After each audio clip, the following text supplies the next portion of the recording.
Vamos estudar hoje apenas 3 versículos, Mateus capítulo 5, versículos 13, 14, 15 e 16, 4 versículos na verdade. Assim como a Ana vai para um lugar onde a maioria não é crente em Cristo Jesus, ela precisa ser um testemunho. E a palavra de Deus diz que tem que ser sal e luz.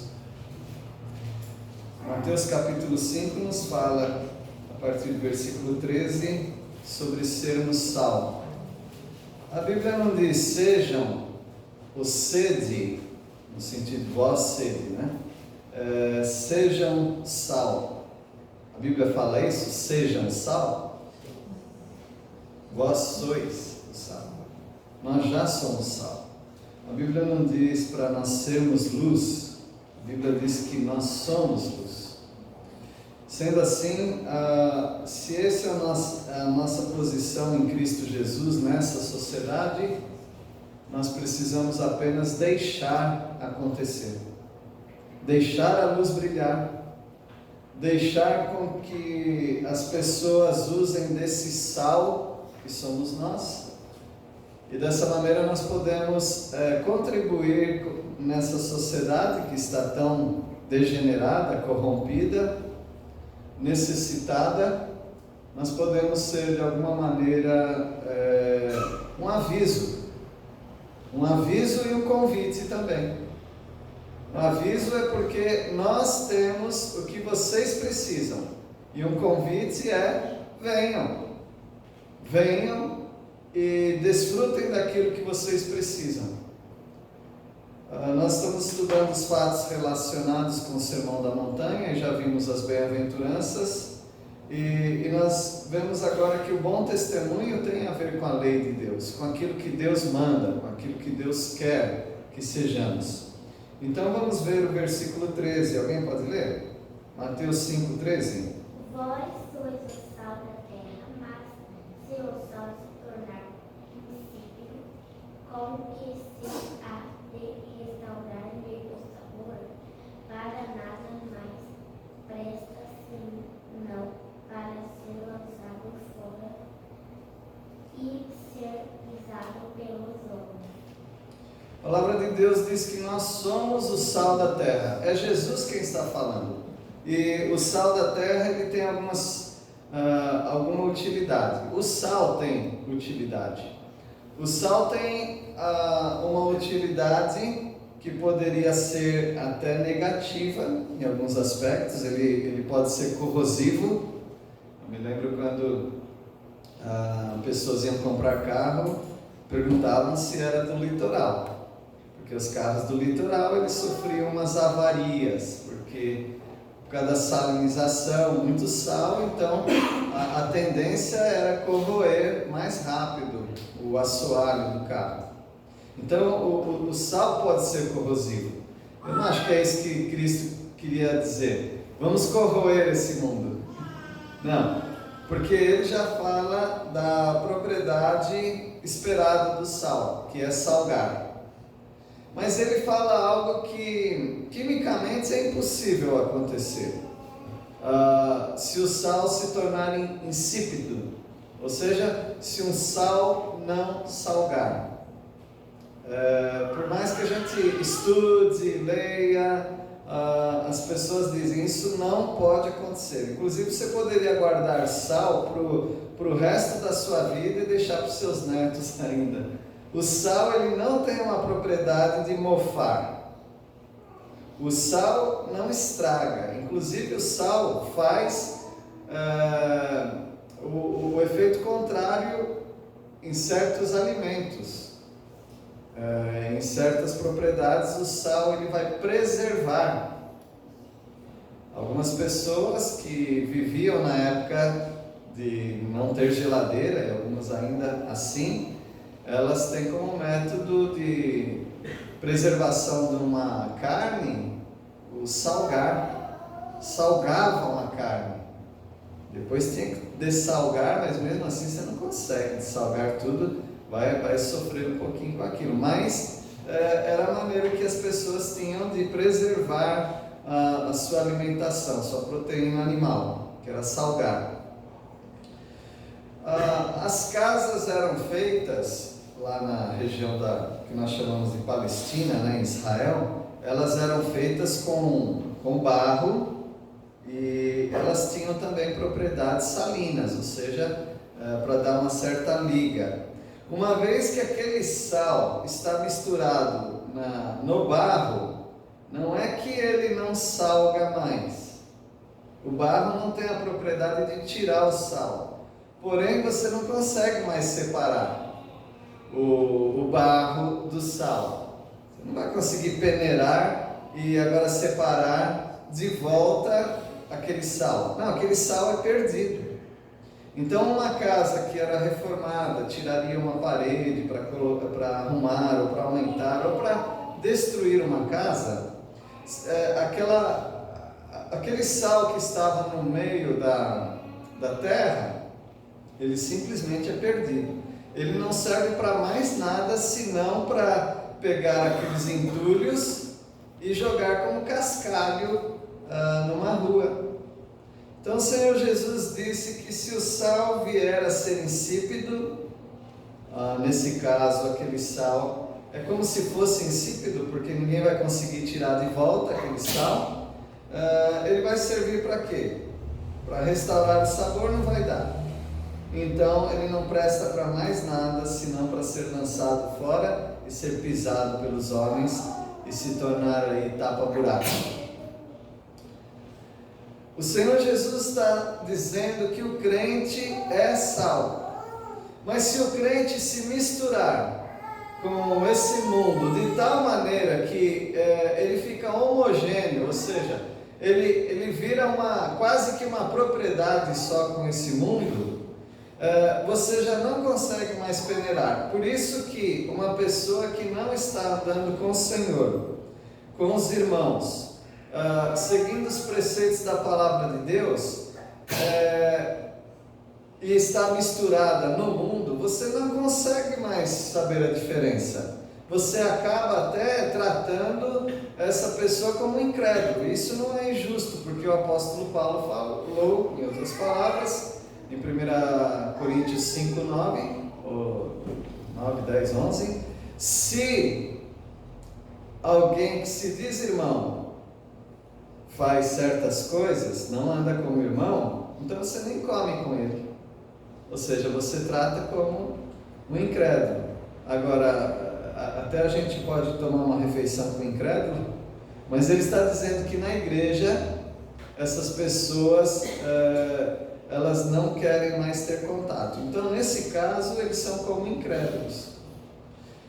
Assim como o sal misturado no barro já não serve para mais nada, um crente misturado, homogeneizado no mundo, ele não presta mais, ele não serve mais como crente. Por isso é muito arriscado a gente se misturar com o mundo de tal maneira a ponto de nós perdermos as nossas propriedades salinas, ou seja, de sal. A palavra do Senhor diz que a nossa palavra tem que ser temperada com sal. Lá em Colossenses ele fala isso. Já uma pessoa que não está mais andando com o Senhor, a palavra dele já perdeu o tempero. Ele pode falar de várias coisas e poderia até falar da Bíblia, mas como não tem sabor, seriam apenas palavras. A sua vida nesse mundo é uma vida de preservação. Você preserva este mundo. Mesmo que as pessoas não se convertam, quando elas estão perto de você e você tem essas propriedades de tempero, de sal, elas passam a te respeitar. É muito extraordinário isso. Que até as pessoas que estão vivendo uma vida promíscua, uma vida cheia de vícios e torta, quando elas estão perto de um crente que dá um bom testemunho, elas respeitam. Elas inclusive ficam constrangidas de falarem as coisas que elas estão acostumadas perto de nós, dos crentes que estão andando com o Senhor. E quando elas percebem que elas falaram aquilo que lhes é comum, elas falam: oh, desculpa. Você não precisa pedir desculpa para mim, né? Tem algumas até que, fumando um cigarro, quer apagar porque está perto de nós. Não, isso não é necessário fazer isso. Mas elas têm um certo respeito, porque elas sabem que elas estão perto das coisas de Deus. Elas estão sentindo na ponta da língua. Elas estão sentindo que ali tem sal, que ali tem uma propriedade que elas não têm. A propriedade de preservação, a propriedade de tempero, de sabor. Eu vejo isso como um elogio, vocês não veem? Eu vejo como um elogio quando o Senhor nos diz: vocês são sal. O sal era tão importante, que ele era a forma de pagamento. Quando uma pessoa fazia um trabalho, muitas vezes ela recebia como pagamento sal. Daí vem a palavra salário. Salário vem da palavra sal, porque era a forma de pagamento. Então veja como que o sal era tão importante nas sociedades antigas. E hoje também é importante. Só que a gente tem muito fácil você tem sal. Sal é um dos alimentos mais baratos que a gente tem. E além de ser mais barato, o custo-benefício dele de todos os alimentos, é o melhor. Por quê? Por quê? Desperta o sabor. Desperta o sabor, mas quando você compra um sal, além de você pagar... Dura bastante. Isso! Além de você pagar muito barato no sal, ele dura muito tempo. Fala-se até que para você ter um conhecimento de uma pessoa, você tem que comer um saco de sal com ela. Um saco de sal não é 1 quilo, deve ser o quê? 30 quilos? Então, quanto tempo daria 2 pessoas usando sal? 30 quilos. Dá muito tempo. Então o nosso Deus, ele escolheu uma ilustração muito boa para falar de você. Você é sal. A pergunta que faz é: você é um sal que ainda serve ou é um sal que não serve mais? Depois ele fala no versículo 14 que nós somos também luz do mundo. Vós sois a luz do mundo. Eu não preciso nem falar da propriedade da luz. A gente se torna tão exigente que aquela luz ali que está quase em cima do irmão Zé de Paulo, ela estava, não sei se estava totalmente queimada, mas ela já não estava iluminando tão bem. Mas olha, as nossas luzes são tão boas, mas ela é uma só. Quantas luzes nós temos aqui? Conta aí, Felipe, você gosta de contar.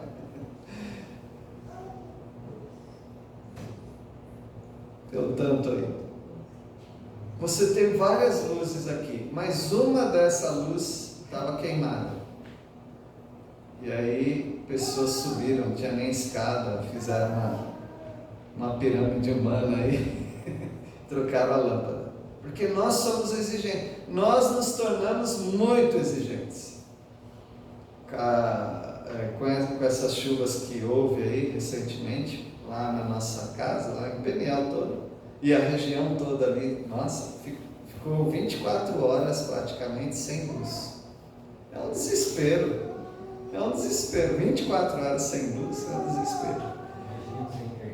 Sem internet, até os dados móveis, usamos os dados móveis. E sem água, né? Sem água, porque a nossa água depende de ir para a caixa através de bomba. E aí a bomba é elétrica. A gente estava para vir aqui alugar um gerador de combustível. Então a luz é tão importante que nós nem sabemos mais como viver sem ela, sem a luz. Não apenas a luz, mas a eletricidade. Mas o Senhor Jesus, Ele diz, vocês são a luz do mundo. Então imagina como que nós somos úteis e importantes neste mundo. As pessoas estão na escuridão. Os navios que andavam e andam ainda, navegam, né, pelos mares, eles têm um recurso para saberem onde eles estão caso houver aí um desvio de rota. Como chama?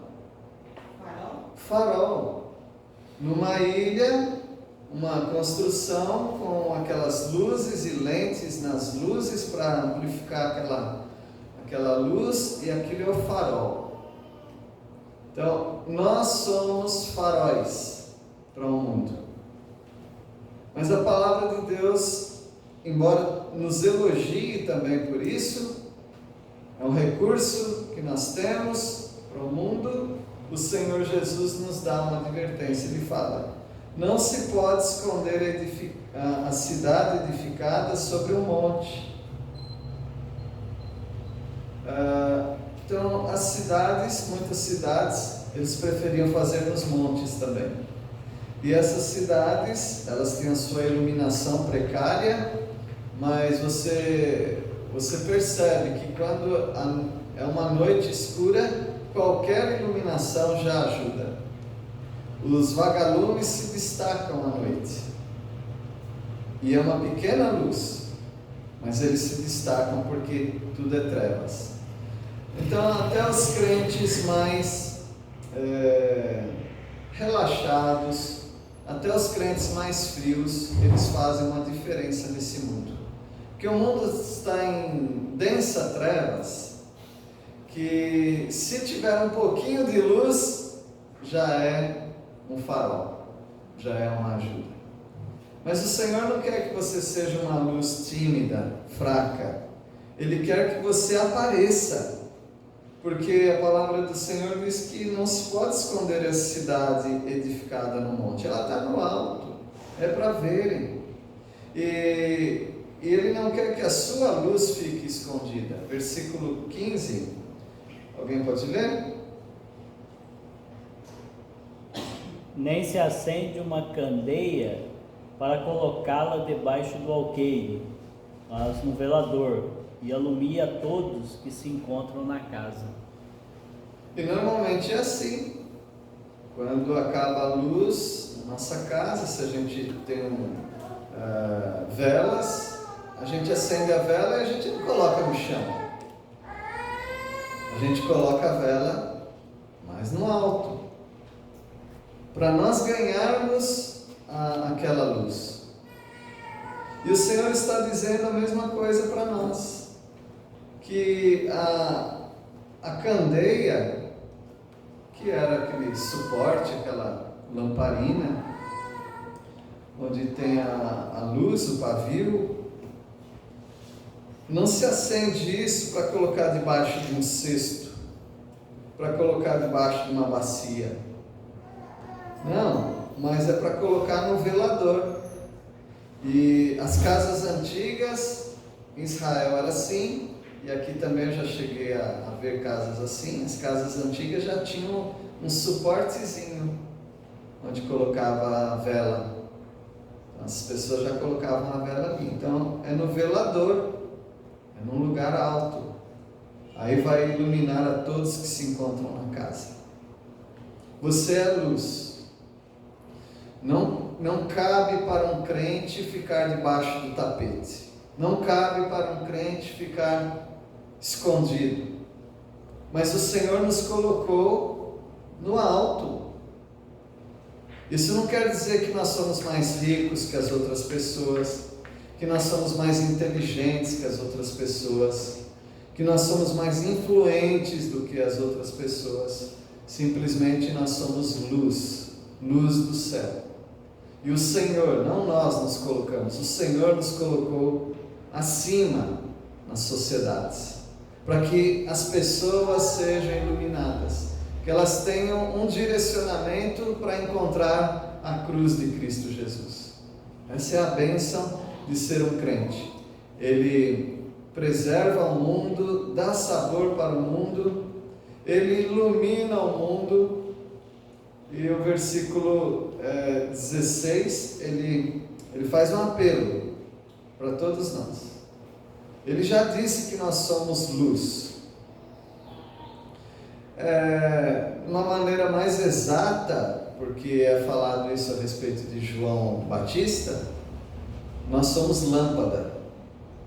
Deus é luz, Jesus é a luz, mas nós somos a lâmpada, o canal, o instrumento que Deus usa para levar as pessoas para o conhecimento de Deus. Já que nós somos luz, ele diz, então brilhe. Nós precisamos que uma luz brilhe. Se uma lâmpada não funciona, eu fiquei já pensando na minha vida. De vez em quando eu penso, para que serve uma lâmpada, quando eu troco lâmpada em casa, né? Para que serve uma lâmpada depois que queima? A gente quer aproveitar as coisas.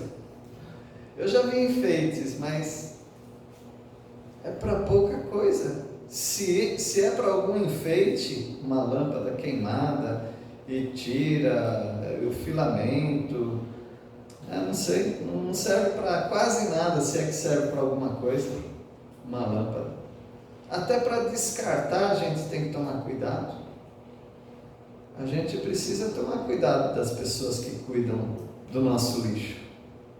Você não pode pegar uma lâmpada simplesmente e colocar numa sacolinha plástica assim. Você pode estar colocando alguém em risco. Às vezes a gente já vai jogar uma lata de alguma coisa, a gente coloca uma lâmpada dentro da lata, ou a gente tem algum papelão, a gente enrola no papelão. Não é assim que a gente faz? Que algumas pessoas conscientes fazem? Porque a gente quer livrar as pessoas do perigo também. Então uma lâmpada sem funcionamento, ela não tem utilidade, ela é descartada. Assim também o crente que não ilumina, ele não tem valor. Eu não estou dizendo que ele não tem valor para Deus, tá bom? Eu estou falando que na prática, para o dia a dia, ele pode ter valor para o trabalho dele, na sociedade ele pode fazer algum bem, mas nós não fazemos apenas aquilo que todos fazem, nós fazemos além. Nós temos uma mensagem de salvação. Mesmo quando nós não estamos diretamente pregando, a nossa vida conduz as outras pessoas para Jesus, para Deus. E nós temos que brilhar. Como é que faz para brilhar? Faz uma força, fecha o olho, assopra com que é. Como que nós brilhamos? Nós simplesmente fazemos aquilo que todo crente deve fazer. Ter uma vida devocional, de leitura da palavra, de oração, de proximidade com os irmãos, fazendo aquilo que sabemos que devemos fazer, não omitindo, porque nós podemos pecar também por omissão, mas fazendo aquilo que o Senhor quer que façamos, nós estaremos brilhando. Deixar o Espírito Santo entrar nesses filamentos dentro de nós, e aí Ele ilumina, Ele é a luz, nós somos apenas canais. Assim brilhe também a vossa luz diante de quem? Dos homens. Eu pensei que fosse diante de Deus. Deus é luz, Deus não está precisando de luz, são os homens que precisam, a humanidade precisa de luz, e você tem essa luz. Para quê? Para que eles vejam as vossas boas obras. Como que eles vão ver que nós somos luz? Por aquilo que fazemos e deixamos de fazer, nossas obras. E aí as pessoas veem que a luz está brilhando. E o que pode acontecer com elas? Glorificar ao nosso Deus que está nos céus. Isso é uma bênção. Você já viu luz que acende, apaga, acende, apaga, acende, apaga várias vezes? Qual a sua sensação quando a luz da cozinha, a luz do banheiro da sua casa está assim, piscando? Aquilo irrita. Ainda é luz, mas não é estável. E aquilo nos incomoda muito, a tal ponto da gente tirar aquela lâmpada. Mas ainda não queimou. Não, para mim não serve mais. Às vezes nós como crentes somos assim também. Uma hora acende, outra hora apagado, uma hora aceso, uma hora apagado. Não há estabilidade, isso confunde as pessoas. Por isso é o momento de nós pensarmos seriamente em brilhar essa luz. Então a Ana, essa mensagem não é para você, tá bom? É para o povo de Deus, mas vamos aplicar para você também. Você está indo para um lugar de trevas e você precisa ser essa luz, precisa ser esse sal. Que Deus abençoe grandemente a sua vida e também a vida de todos os irmãos aqui. Amém? Vamos cantar, Agnes. Pode cantar agora? Pode tocar, quer dizer? Nós escolhemos um de luz, agora esqueci qual foi. Brilha Jesus. Brilha Jesus. Vamos cantar essa música. E depois nós temos aqui uns comes. Os comes, deve ter bebes também, né? Senão tem água ali. A gente gostaria, Aninha, de ter essa confraternização, uma despedida, e o crente quando reúne despede tem comida. Quando chega tem comida. Quando fica tem comida também. Então a gente está sempre alegre com isso. Então é um momento da gente se alegrar juntos, tá bom? Então aqueles que puderem, continuem aqui para a gente ter esse tempo. Vamos orar, cantar, e aí a gente já vai ter essa confraternização. Deus, agradecemos porque o Senhor nos deu esse privilégio tão grande de sermos sal e luz. Não são os anjos na terra que são sal e luz, mas nós, o teu povo. Nós agradecemos por isso e queremos, ó Pai, deixar que a nossa vida dê sabor para as pessoas e preserve a sociedade. E também que iluminemos as pessoas para encontrarem o caminho da salvação. E a salvação é em Cristo Jesus, e é no nome dele que nós oramos. Amém.